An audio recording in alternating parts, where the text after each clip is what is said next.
Bueno, empecemos en orden. Primero hago un pie de página. Todo lo que voy a decir hace referencia a la situación del agro en Colombia y no a la actividad desarrollada por todos y cada uno de los ministros de Agricultura que ha tenido este país, que todos han tratado de hacer su mayor esfuerzo y han logrado los resultados que, entre otras cosas, tenemos hoy. Dificultades distintas a la buena intención de todos los que llegan al gobierno nacional, no a este, sino a cualquier gobierno, de hacer las cosas bien, no han permitido que el diagnóstico de este sector sea el que voy a expresar hoy. Hoy quiero básicamente decir qué estoy pensando que se debe hacer, cómo lo vamos a realizar y en cuánto tiempo lo vamos a hacer. Y empiezo por señalar que para mí venir a Medellín es un reto, por lo que representa la gente de Antioquia. Es un reto que empezó en el tema político, porque se sintió en la pasada campaña electoral una fuerte oposición de esta parte del país en algunos sectores del gobierno nacional, especialmente en los directivos, entre otros, del sector agropecuario. Y eso nos lleva a una conclusión, que tenemos que revisar qué es lo que estamos haciendo para ver si lo hacemos mejor. Porque cuando hay una parte importante del país que piensa distinto, hay que revisar qué y en qué es que tenemos que mejorar. Como yo vengo de un pueblo del sur de Colombia, de Popayán, y allá nos quedamos viviendo de la historia, y en esa historia se produjeron en Popayán 17 presidentes de la República, 9 de ellos nacieron en la misma cuadra, más 3 que estuvieron además encargados oficialmente de la presidencia. Algo en esa época se hacía bien. Y hablando de historia, sabiendo que hay 800 personas más o menos que nos están visitando, posibles inversionistas o inversionistas ya en Colombia de orden internacional, quiero atreverme a contar parte de la historia que conocimos en Popayán sobre por qué la raza de los paisas es como es. Resulta que primero llegó la colonización de una gran cantidad de personas católicas que llegaron a América casi 200 años antes de la gente que llegó aquí a esta zona del país.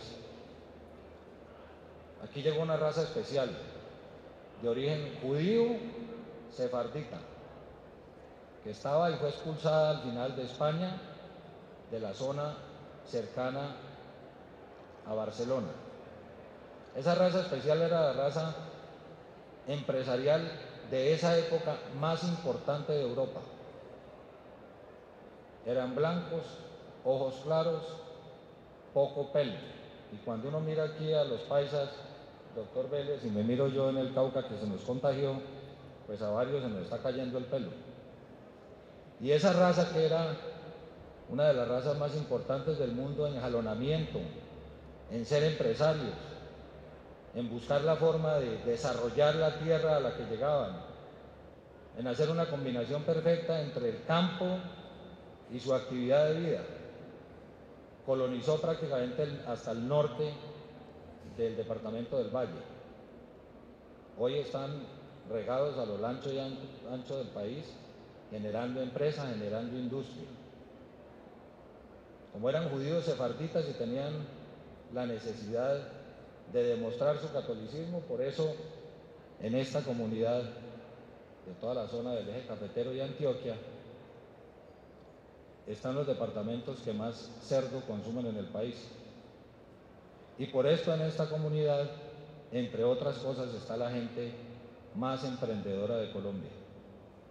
Y por esto en esta comunidad, en épocas tal vez de nuestros padres, era muy importante que uno de los hijos de familia fuera religioso, y por eso en cada una de las familias de ustedes seguramente hay un cura.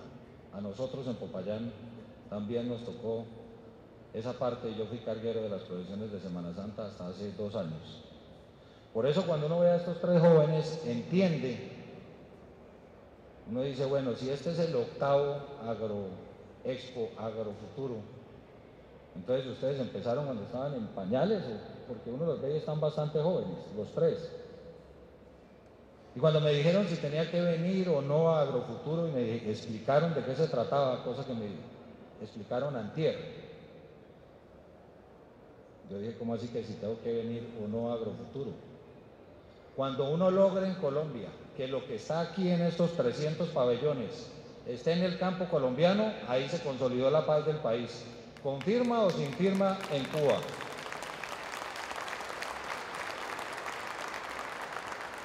Cuando uno consigue en Colombia que lo que está en estos pabellones llegue efectivamente al campo colombiano, sobra el ministro de Agricultura y hay que reforzar el ministro no solo de Comercio Exterior, sino el ministro que tenga que ver con toda la parte social del campo, porque se va a acabar la pobreza en el campo.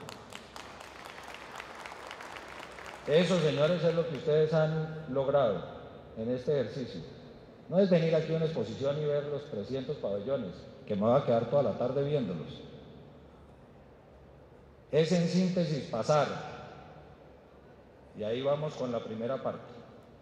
Los grandes asesores del sector agropecuario en Colombia se dividen en dos: los que nunca han pegado un clavo en un palo y tienen las mejores ideas, pero nunca han generado una empresa, nunca han generado un empleo, nunca han puesto una grapa en un cerco, nunca han castrado un novillo, nunca han sembrado un palo ni en el jardín de la casa. Esos que ni me busquen quedaron eliminados. Vamos a pasar a la parte práctica. Y los otros son los que están aquí, los verdaderos asesores del campo, los que saben qué es lo que hay que hacer. Entonces a mí me criticaban porque supuestamente no sé del campo, porque me conocieron tramitando leyes en el Congreso, a donde había entrado además 2 veces. Una a la posesión de mi papá como presidente del Senado y otra como presidente de la Cámara. Esa era mi experiencia en el sector político. Como no quería ser delfín, hablando de pesca, más tarde hablamos de eso, entonces nunca aspiré a cargos de elección popular, porque es una decisión que tomé y por eso no he sido ni siquiera edil, porque no me gustan los delfines. Y lo que me lo he ganado a pulso y con esfuerzo.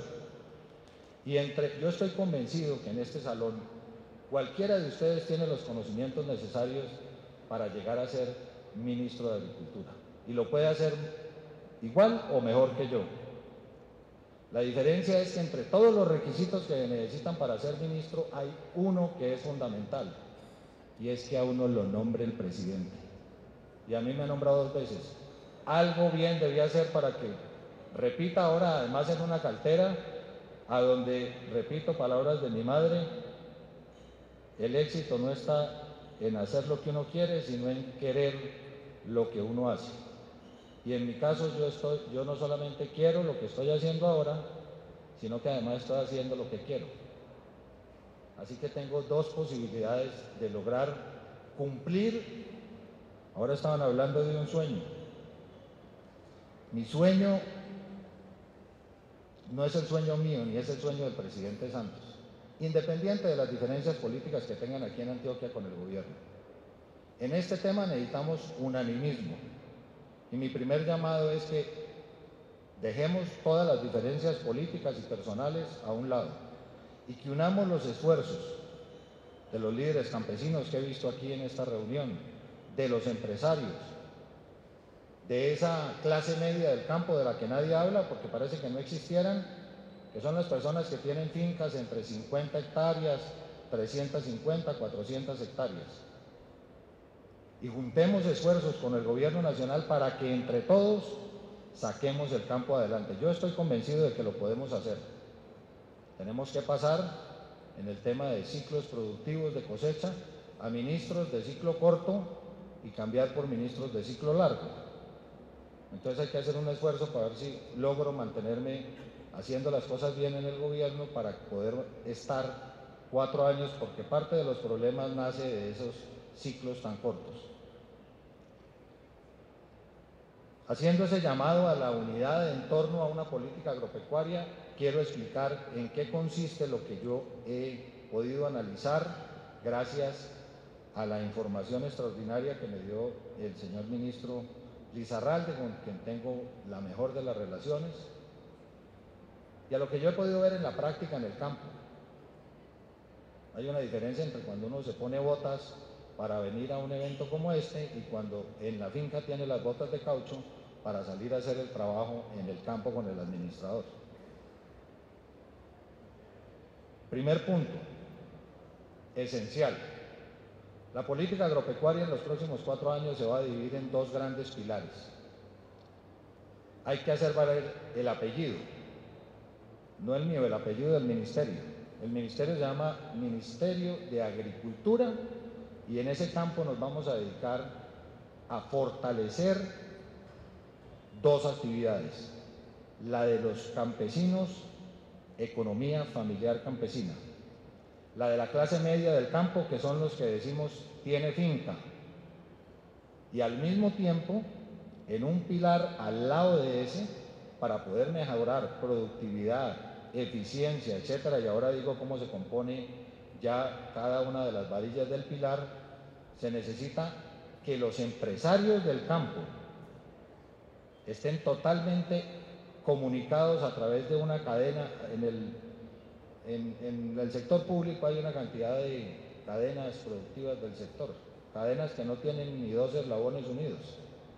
Entonces vamos a armar unas verdaderas cadenas, que a mí no me impongan las federaciones quién va en la cadena, el de la cadena lo pongo yo, y lo pongo de acuerdo con lo que piensan el productor, el comercializador, el intermediario y el que vendió, no la federación, porque parte de los problemas de las federaciones, y eso tenemos que mejorarlo, es que han ido perdiendo credibilidad y presencia en su propio gremio, y no podemos seguir constando que eso suceda, porque en la medida en que se debiliten, se debilita esa cadena que tenemos que fortalecer.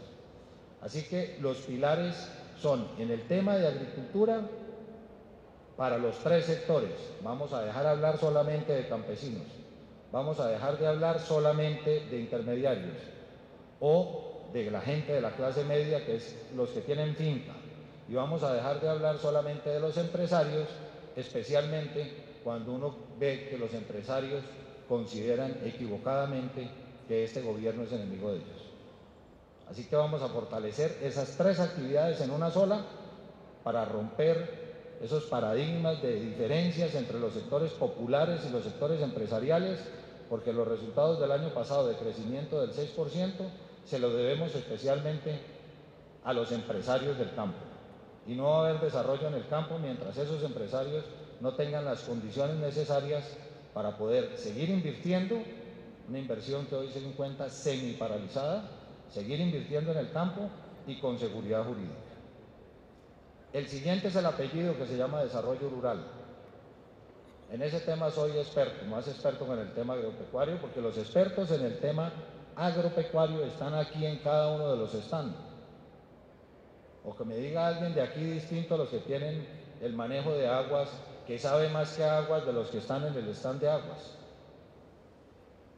O alguien del sector pecuario que sabe más del sector pecuario que los que están en los stands del sector pecuario.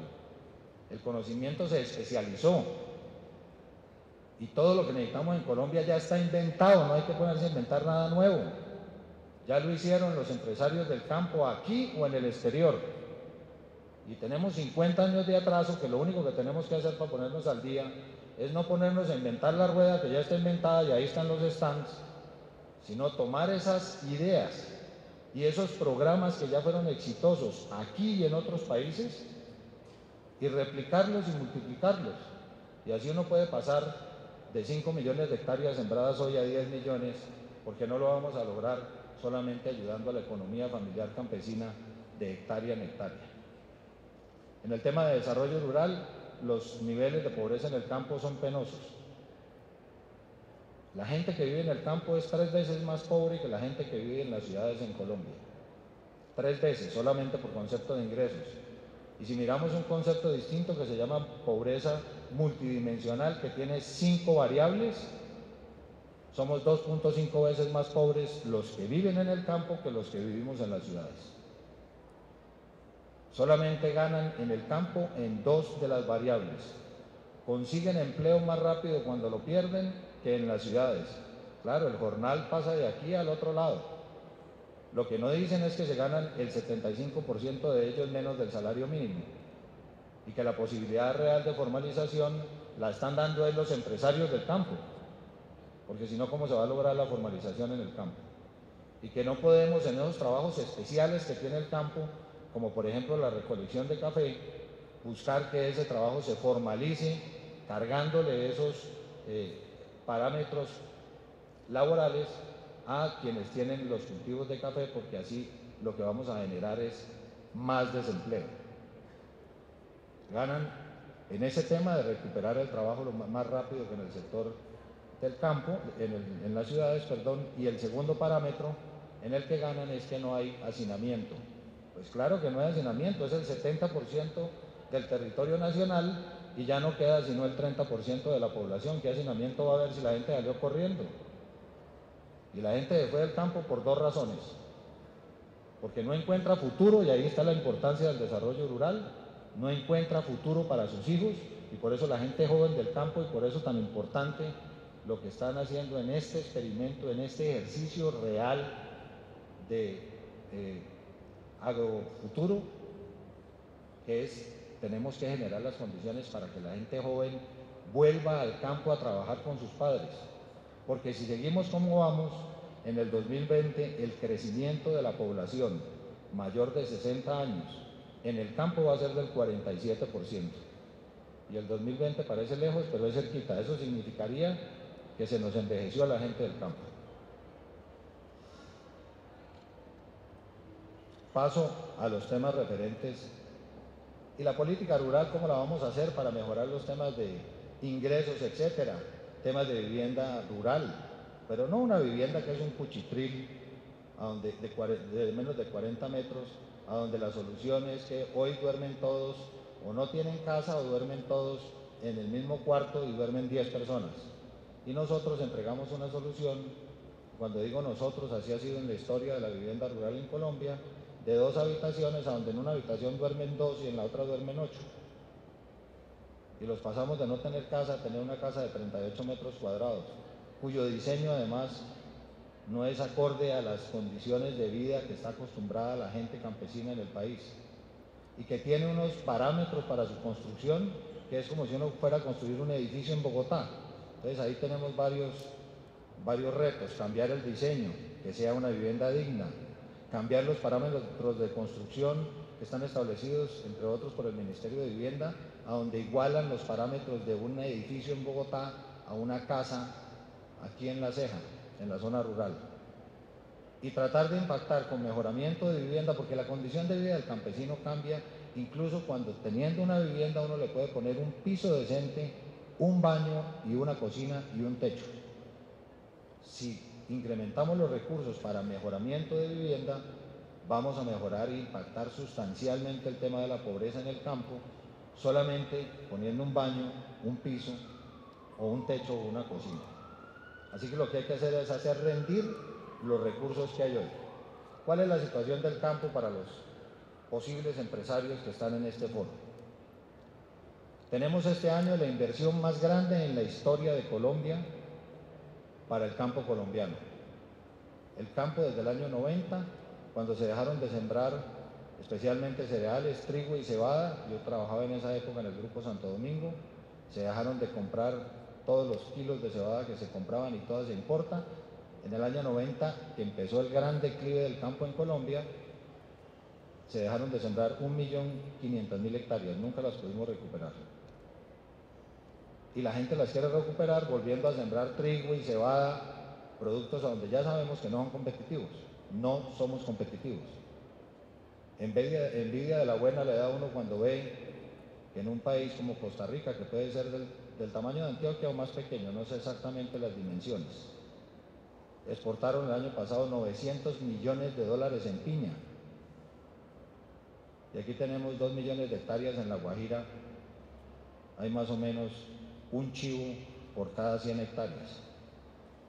Eso no puede seguir pasando, y si seguimos hablando del tema y no tomamos decisiones, pues no vamos a recuperar el campo.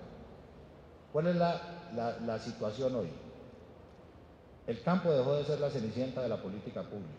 Hay una gran oportunidad en Colombia para invertir en ese sector, que va a tener una inversión social y una inversión en los temas para mejorar la eficiencia del campo que nunca ha existido en la historia de este país. Pasamos de $1 billón a casi 5 billones de pesos.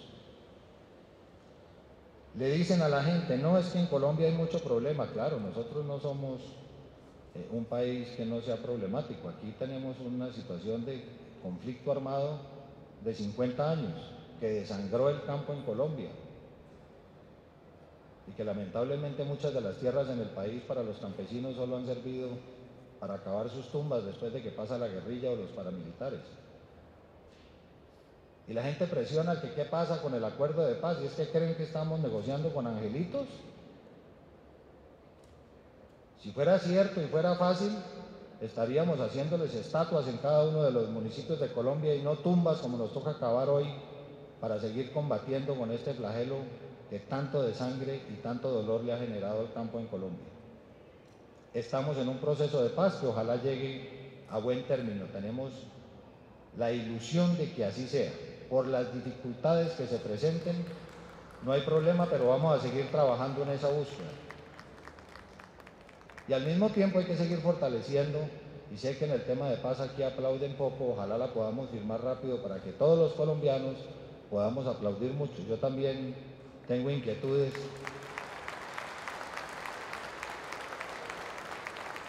Yo tengo también inquietudes, como todos ustedes, cada que estos monstruos de la naturaleza colombiana generan actos de violencia. Yo vengo de la zona de guerra de verdad. Yo a los 13 años, lo que pasa es que no clasifiqué para ser desplazado. A los 13 años, después de la segunda vez que volaron mi casa en Popayán, volada completa, y yo no sé si se llama desplazado o no, mi mamá cogió a sus 3 hijos, 4, 3 hermanas y yo, nos cogió de la mano, nos montó en una camioneta Renault 12 Break y nos llevó a Bogotá. No fuimos desplazados a pie, nos fuimos en carro, pero para mí fue un desplazamiento igual. Entonces yo sí vengo de la zona de guerra y sé lo que es vivir en la zona de guerra. Sé lo que es que al papá de uno, por suerte no se murió, le han hecho 4 o 5 atentados. Sé lo que es que le maten a los tíos secuestrados. Sé lo que es perder las tierras en temas de seguridad jurídica, cuando el M-19 entraba y promovía un conflicto social que en el Cauca no existía. Sé lo que es que se tomaran las decisiones como se toman a veces a nivel central, detrás de un escritorio, sin tener en cuenta a la gente de las regiones. Y por eso voy a hablar del tema de seguridad jurídica. La seguridad jurídica en el campo se puede reflejar primero en cifras, o sea, en números, y segundo, en la situación real. La seguridad jurídica, como en todo Estado, la dan los funcionarios que forman parte del Estado. Esa es la seguridad más importante. Si seguimos con funcionarios que en algunos casos quieren hacer la revolución desde el escritorio, quitándole las tierras bien habidas a la gente, pues no hay seguridad jurídica.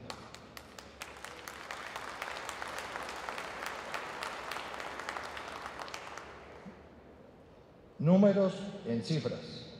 Critican la política de restitución de tierras. Yo también la critico. No por los resultados que van hoy.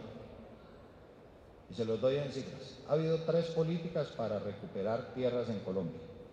La política de la Ley de Justicia y Paz lleva a la fecha 22 predios recuperados.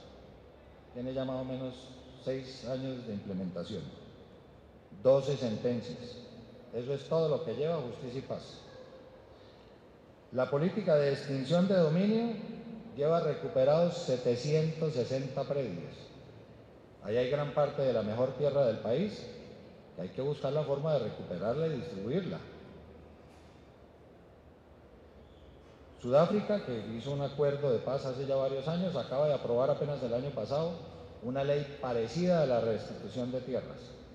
Y nosotros en 2 años, un año implementando estructuralmente el proceso y un segundo año ya trabajando para recuperación de tierras, llevamos 1.419 sentencias y faltan 8 años para que termine la ley. ¿Cuál es el problema? El problema es simple. Hay gente que está aprovechando esa ley. Ya tenemos detectado al 40% de las supuestas víctimas que sin ser víctimas quieren aprovechar la ley para quitarle la tierra a los legales propietarios.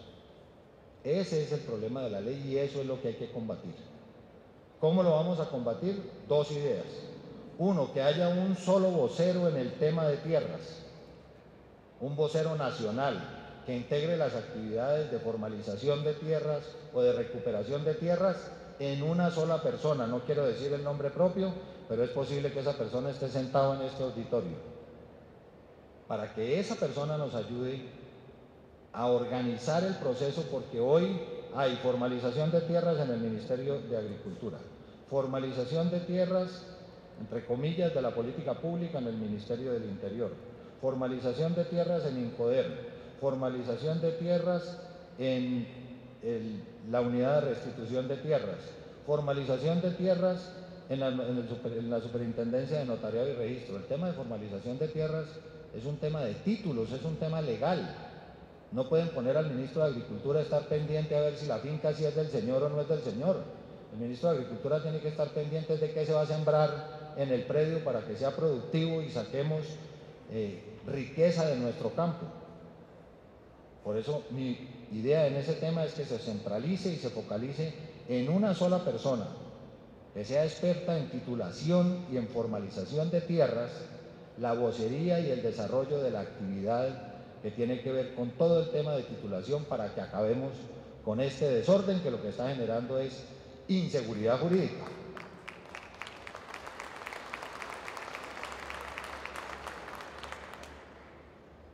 El otro problema es el tema de titulación. Solamente el 21% de la población tiene propiedad plena sobre la tierra, el resto son poseedores, 59%, y el resto son simples tenedores.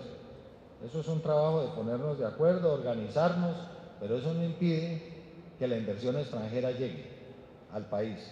Y de todas las hectáreas que hay en Colombia, para que tengan claro el dato, solamente el 10% tiene problemas, y estamos hablando de más de 114 millones de hectáreas, solamente el 10% tiene problemas en temas de quién es el verdadero propietario de la tierra. Así que tenemos el 90% del país sin problema para que la gente que quiere invertir llegue e invierta en Colombia. No es cierto que el problema es generalizado, eso es mentira. Eso hay gente que está aprovechando la circunstancia para tratar de generar más desorden. ¿Qué necesitamos para eso? Organizar el proceso para que cada uno haga lo que tiene que hacer y presentar un solo proyecto de ley, uno, que es solucionar el tema de los baldíos. Aquí tienen la idea de que para cada cosa se necesita un proyecto de ley. Para que funcione el Ministerio de Agricultura no se necesitan más proyectos de ley. Se necesita es poner a funcionar el aparato, a hacer lo que ustedes creen que hay que hacer y no lo que yo pienso que hay que hacer. Y combinamos las decisiones entre los dos, porque la política ahora nace desde las regiones, no desde el escritorio. Y poner a funcionar el ministerio y todas sus entidades que se creen además independientes. Parte de la debilidad del ministerio es que cuenta con INCODER, el ICA, el Banco Agrario, FINAGRO, Fidoagraria, ¿cuál me falta? La de pesca, la del ordenamiento territorial, ahí van 7. Son como 15 y cada uno se cree dueño de la entidad. Se acabó la independencia en cada una de esas entidades.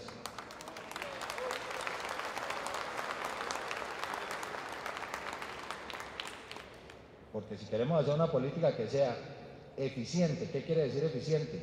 Que estas entidades puedan llegar a la gente. No puede ser que para hacer un crédito en el Banco Agrario toca hacer un curso en Harvard. Yo les pongo la situación de un campesino que llega al Banco Agrario. Primero llega y hay una cola porque estamos pagando Familias en Acción, Jóvenes en Acción, toda la política pública se paga en el Banco Agrario, que es el que más cobertura tiene. Le toca al campesino aguantarse una cola que da la vuelta a la manzana en el pueblo. Y después de que termina de dar la vuelta, llega a una cajera que está agotada porque atendió a todos los que estaban en la vuelta. Y dice, bueno, ¿qué líneas de crédito hay para ver cómo puedo yo acceder a un sistema de crédito? Porque aquí tengo 2 vacas. Entonces le dicen, mire, y eso hay que hacer, ahí sí hay que hacer un curso en Harvard. El director del ICA y el presidente del banco y de FINAGRO me ayudaron a sacar una lista en el empalme de siglas. No me la he acabado de aprender. en el sistema agropecuario en Colombia les dio por dedicarse a siglas difíciles. Entonces el campesino llega y le pregunta qué líneas tiene y le dice cuál quiere. Hay LEC, AIC, AIS y así sucesivamente. ¿Por qué las líneas de crédito para los cacaoteros no se puede llamar línea de crédito para cacaoteros? O los que tengan una vaca que se llame línea de crédito para leche y crianza. O los que tengan engorde, línea de crédito para levante y engorde. No son muchas líneas, son más líneas las que hay hoy, todas con nombres raros. Entonces el primer punto, que parece simple, es cambiarle los nombres a las líneas y que las líneas tengan, igual que los cultivos o que la actividad pecuaria, un proceso de acuerdo a los ciclos productivos de la línea que uno va a acceder, porque para nada me sirve que me den un crédito para comprar una vaca que tengo que pagar en un año. Entonces lo que hemos hecho es estar promocionando la cultura del no pago. Ahora la gente que tiene créditos en el Banco Agrario cree que es una entidad de caridad, y entonces dejemos vencer todos los créditos a ver si nos los condonan o nos los refinancian. La última refinanciación para la población campesina, que debe menos de 20 millones de pesos, le costó al país 400.000 millones de pesos. Y cuando digo al país es a ustedes, no es a mí. Ustedes pagaron eso en impuestos. ¿Y qué está pasando? Que el sector agropecuario tiene dificultades para acceder al crédito, porque la gente sabe que nos convertimos en un sector que a veces, efectivamente, y en gran medida tiene unas profundas dificultades financieras, y en otros casos aprovechan la circunstancia para no pagar. Esa es la verdad. Y para los que dicen que no sé del tema de agricultura, etcétera, que creo que ya es un tema superado, y para que sepan que no trago entero, voy a poner un ejemplo de cómo se aprovechan las circunstancias. Tenemos una situación grave en este momento, que no es el fenómeno del Niño porque no se ha madurado, de sequía en el país. En la costa norte, dice la gente, abre el pecho, se han muerto 70.000 cabezas de ganado. Ahora yo les pongo el ejemplo. En Casanare se murieron 60.000 chigüiros. 20 chigüiros son un novillo gordo. Estuve en una reunión en La Guajira, entre la primera reunión y la segunda se alcanzaron a morir 30.000 novillos, porque empezamos en 70.000 y en la segunda ya se habían muerto 100.000. Ese tipo de cifras que lo que generan es una gran crisis nacional. Se puede demostrar así a dónde están los 70.000 novillos muertos. Yo pongo 70.000 novillos en este salón completo, más todo lo que tienen ustedes de expositores, y no caben, parados. Ahora acuéstenlos, y después de acostarlos, inflelos porque se murieron, y después de inflarlos, púdralos a ver si toda la costa no estaría oliendo hoy a muerte a nivel nacional. El olor de la costa llegaría aquí a Medellín con 100.000 novillos muertos. ¿Que hay una situación crítica de los ganaderos y agricultores? Claro que sí, pero que se murieron 100.000 novillos, claro que no.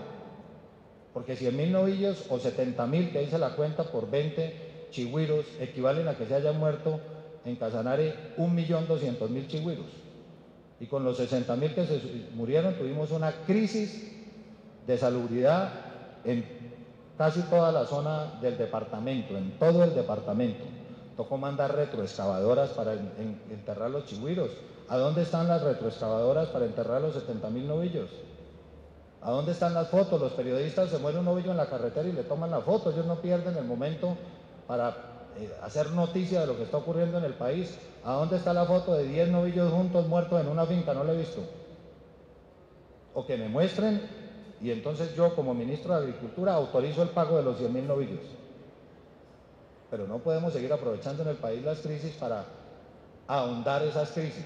Vamos a buscar la forma de establecer en el ministerio una línea especial para el tema de cambio climático, que es una realidad que llegó, y hay que tener esa línea para apoyar a los ganaderos con recursos sin necesidad de hacer tanto trámite, para que sea efectivo y rápido. Pero no se pueden aprovechar las crisis para ahondar las crisis a punta de datos. Ya casi termino, pero me falta lo más importante, que tal vez está aquí. hicieron acordar ahora que cambié de página. Mi abuelo, que fue presidente de Colombia, nació en esa cuadra, que era Guillermo León Valencia. Cuando llegó al Senado de la República decían que los discursos se los hacía el poeta Guillermo Valencia. Entonces un día un parlamentario se paró y le dijo: el discurso del senador Valencia hoy va a ser malo, estaba de senador, porque no le ha llegado carta de Popayán, refiriéndose a que no le haya llegado la carta con el discurso hecho del maestro Valencia. Y él le contestó: de esas sospechas solo se libran los hijos de los imbéciles. Y como yo soy hijo del senador Iragorri, entonces no traje un discurso preparado, sino improvisado, para evitar ese tipo de sospechas. Y para evitar el temita, que ya me aburrieron al principio de mi posesión, de que de este tema no sé. Acciones. Ya lo dije, la política nace en las regiones. ¿Quién va a ejecutar la política? Ustedes. ¿Quién va a ejecutar los 5 billones? Ustedes. ¿Ustedes creen que yo voy a ejecutar eso desde Bogotá? ¿Con gente que se demora 3 semanas en sacar una firma? Si los que saben ejecutar esos recursos son las organizaciones campesinas, las organizaciones de empresarios, los alcaldes en las regiones, los gobernadores, ¿quién los va a supervisar? Va a haber una gran interventoría a nivel nacional de esos recursos para que nadie se los robe, y vamos a poner a supervisar a las juntas de acción comunal en las regiones, porque esa era la organización política más importante que tenía Colombia, antes de que llegaran los atarbanes de la guerrilla a acabar, porque en el Cauca por lo menos los exterminaron, a los líderes que hoy tendrían más o menos 65 años, y no sé, en zonas de Antioquia debió pasar lo mismo, y el resto salieron corriendo para las ciudades. Vamos a fortalecer la organización campesina, no la amiga de esos otros sectores, hay que echarles hacia acá, hacia la institucionalidad, y la vamos a fortalecer con las juntas de acción comunal, para que ellos sean los interventores de las obras, porque la gente no deja que la misma gente se robe la plata en su región. Y así podemos recuperar la estructura política del campo, que hoy no cree en nada, se siente enemiga de los empresarios, viene motivada por una gente que tiene unos principios políticos distintos a los establecidos por el gobierno nacional, y hasta que esa gente no gane el proceso electoral, pues seguimos en un proceso de respeto a la propiedad privada, de respeto a las instituciones y de fortalecimiento de la lucha contra la pobreza.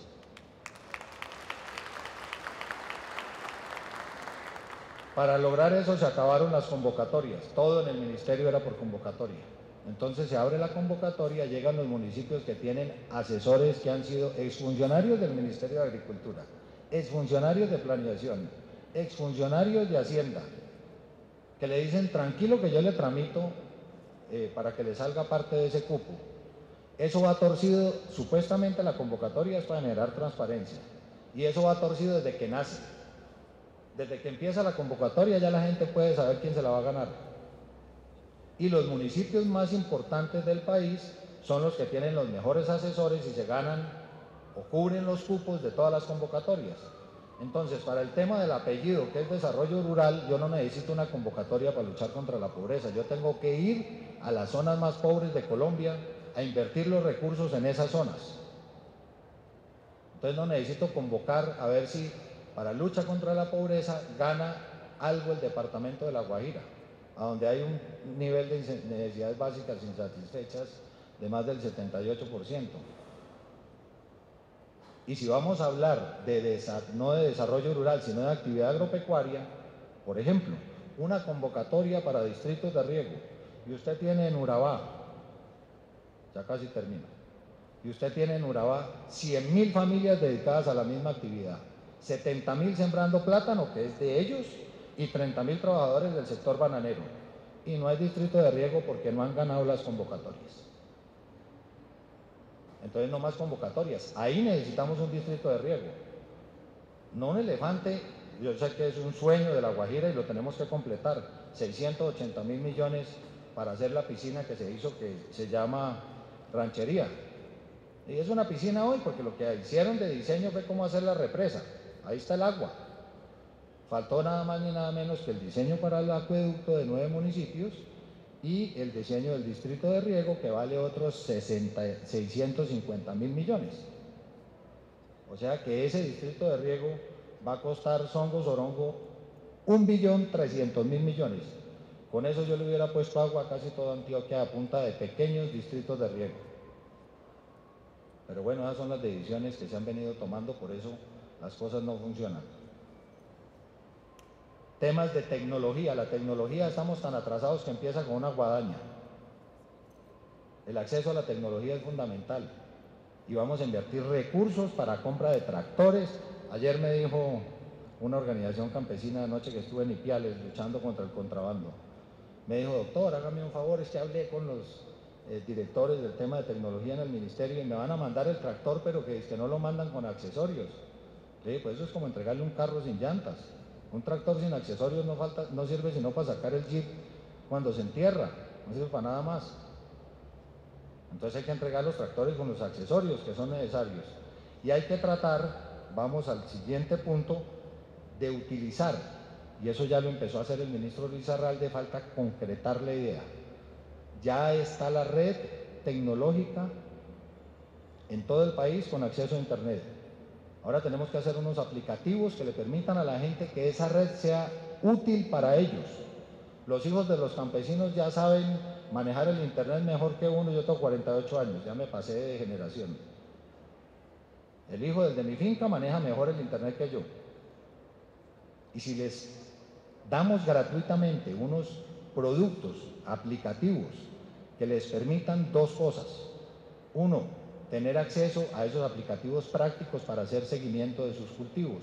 Y dos, el gran problema de Colombia, que lo decían en Palacio hace unos días en los temas de competitividad, nosotros no podemos vernos en el espejo, no sabemos qué está haciendo el vecino mejor. Si hablo de siembra de papa y yo estoy en este predio y aquí al lado sigue el predio siguiente, yo no sé qué está haciendo él para generar mayores producciones. Entonces necesitamos un espejo que le refleja a la gente fácilmente, mire, se está haciendo esto y con este fertilizante mejora, en esta tierra de esta zona no eche sino tantos bultos por zona, mientras no podamos vernos en el espejo, y hablo aquí, envidia de la buena me da cuando veo a uno de los empresarios más importantes de Argentina, que él transformó en gran medida el campo en Argentina, y vamos a trabajar juntos para buscar la forma de copiar parte de ese sistema. Entonces, vernos en el espejo no tenemos que inventar lo inventado, es mirar cuáles son los resultados en otros países y en Colombia en distintas zonas para que todos hagamos lo mismo y lo hagamos mejor. Asistencia técnica. El último proceso de asistencia técnica masiva en Colombia, lo digo yo de manera irónica, se realizó después de terminar el último distrito de riego, que fue por allá en los años 70, creo. Aquí no hay proyectos ni programas de asistencia técnica, no existen. Los hacen las federaciones y las organizaciones de manera individual. Hay más de 55.000 personas que estudiaron carreras relacionadas, técnicas o profesionales relacionadas con el campo, que no pueden trabajar porque ni siquiera pueden prestarle asistencia técnica a este país. Y la asistencia técnica es recuperar esas 55.000 profesionales que hay hoy. Antes, cuando uno sacaba un crédito en la Caja Agraria, era obligada a la asistencia técnica, se lo cargaban al crédito y con eso, esa mano de obra, y cuando me refiero a eso es a ese grupo de pensamiento, hacía la asistencia técnica directamente y eso ayudaba mucho. Así que estamos inclusive por gestiones del ministro Risaralde tramitando un crédito en el BID de $100 millones solamente para asistencia técnica. Vamos a hacer un programa de asistencia técnica, encargarle eso a una sola entidad y trabajarlo conjuntamente con las organizaciones que hay en las regiones para replicar lo que se hizo bien en otras partes. Cadenas productivas, esta es una cadena productiva. Aquí están, yo creo, todas las cadenas productivas que necesitamos en Colombia. La cadena en mi casa me enseñaron que era un grupo de eslabones que iban amarrados uno con otro. Aquí la cadena más larga tiene 2 eslabones. Las cadenas las han armado en los privados, igual que el manejo de agua en distritos de riego. De los 2 millones y pico de hectáreas que tienen riego hoy, 1.800.000 hectáreas de riego la puso la gente privada, no la puso el gobierno. Y las cadenas que están armadas las armaron los privados, no ayudó al gobierno. Entonces el ministro Lizarralde tenía una gran idea, que es fortalecer el tema de las cadenas productivas para que enllavemos eso, pero eso empieza porque a mí no me pueden imponer las federaciones quién maneja la cadena productiva. Yo lo pongo, porque yo soy el que lo pago además. Cuando digo yo es el Ministerio de Agricultura, o sea ustedes. Hablando de transferencia de tecnología y de los judíos sefarditas, en España pedí un plato y era una bandeja paisa. Es que se me olvidó el nombre que le iba a traer hoy, no me acordé, fue anoche. Y en esa transferencia de tecnología entre los judíos sefarditas y el plato que hay en España hoy y la bandeja paisa de aquí, la de aquí está mejor. Pues la de allá además no tiene huevos. Saludes aquí a los representantes de FENAVI que deben estar aquí. Transferencia de tecnología es eso, es coger lo que hizo el señor en Argentina y hacerlo aquí, acoplado al sistema que hay hoy aquí. Aquí ya hay proyectos que funcionan en mango, en piña, en todos los productos. Ya está inventado, lo que necesitamos es hagámoslo.